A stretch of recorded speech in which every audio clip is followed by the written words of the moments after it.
Hi everyone, my name is Mari, and today I'm going to be summarizing two studies, both having to do with the relationship between selective attention and working memory. The first study that I'm going to be summarizing is the role of working memory in visual selective attention.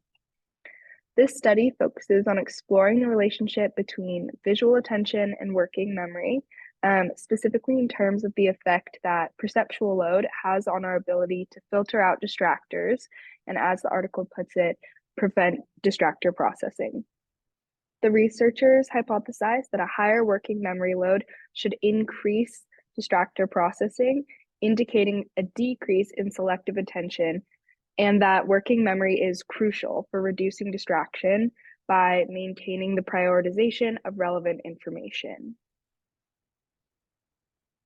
This study had two parts. It had a behavioral study and a second study using fMRI scanning. The behavioral study had 10 participants completing two unrelated tasks, one selective attention task and one working memory task. In the selective attention task, observers were asked to classify written names as pop stars or politicians while ignoring distractor faces. The distractor faces were equally likely, to be congruent with the target name, incongruent with the target name, or anonymous. Distractor face processing was then assessed by comparing classification reaction times between the congruent and incongruent conditions.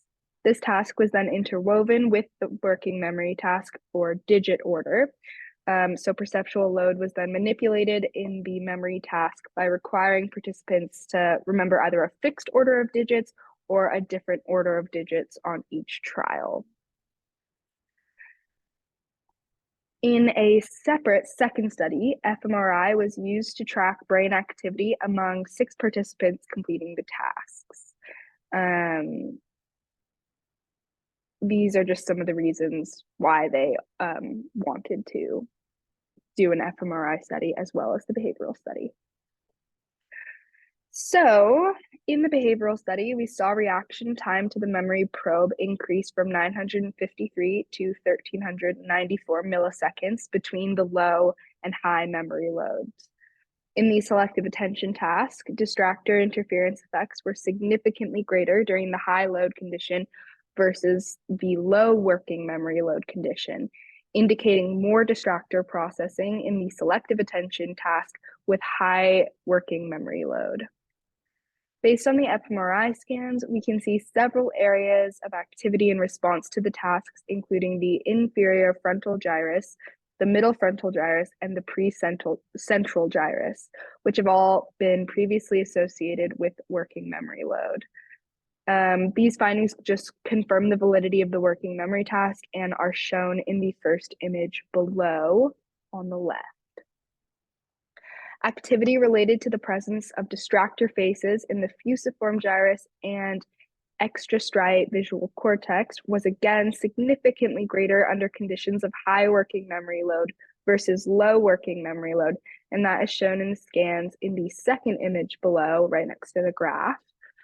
That graph below shows the mean distractor-related activity, or the percent signal change for the face present condition minus the face absent condition for both the high and low load conditions. These findings imply that the processing of distractor faces presented in the selective attention task was more extensive under high working memory load than the low working memory load in a concurrent memory task.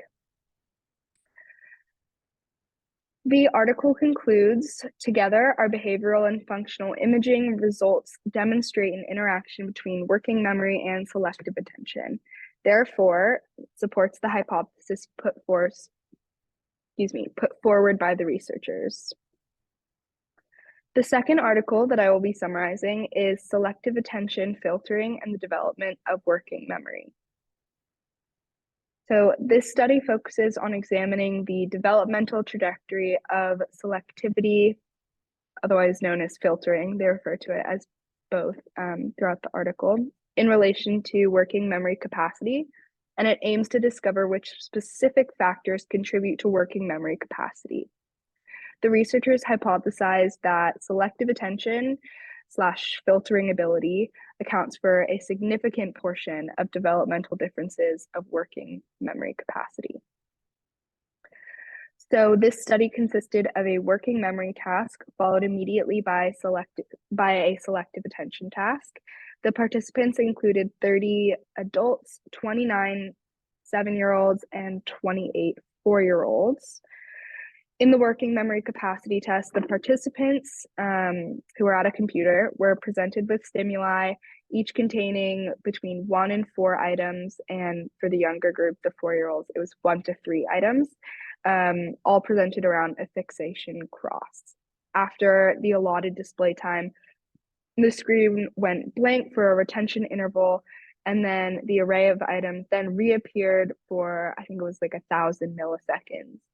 After this time, participants had to respond whether one of the blocks had rotated or if all of the blocks had stayed the same.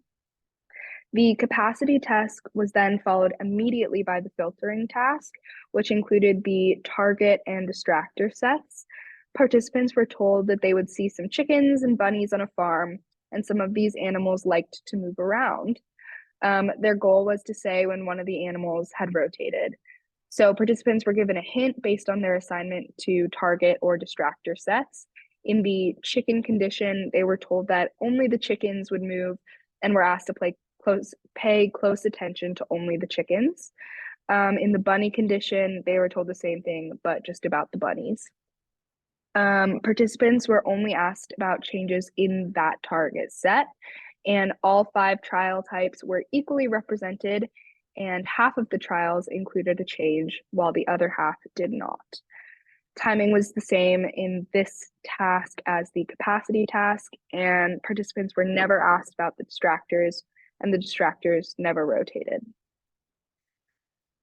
So here are the results for the capacity task. Capacity is calculated as D prime and is expressed along the y-axis. The age group is positioned on the x-axis. So we can obviously see here that as age increases, overall capacity increases, and as the number of stimuli increases, capacity, or D prime, decreases. So for each set, we can see by set 4, that's the one with the maximum load, we have the least amount of capacity. This table displays the results for the filtering task with low load in order to show the correlation between age and filtering efficiency. The average filtering efficiency is displayed on the y-axis, and the results are split up by age group along the x-axis. So as we can see here, as age increases, filtering efficiency also increases, just further reinforcing that idea from the table before.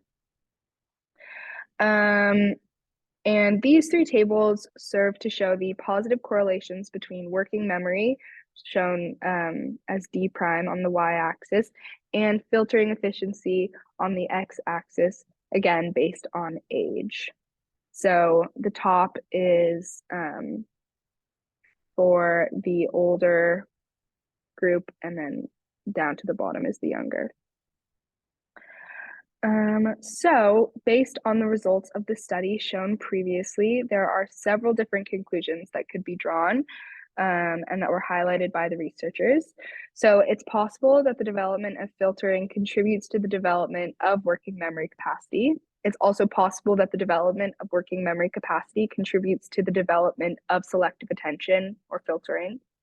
And lastly, it is possible that an unknown factor affects the development of both filtering and working memory capacity. So although there are several ways that the data could be interpreted, the researchers highlighted 3 key findings. The first one is that working memory capacity increases with age. The second is that filtering efficiency continues to increase between the years, between 7 years of age and adulthood. And the last one is that filtering accounts for a significant proportion of developmental and individual differences in working memory capacity. And these results all serve to support the initial hypothesis of the researchers. Thank you so much for listening.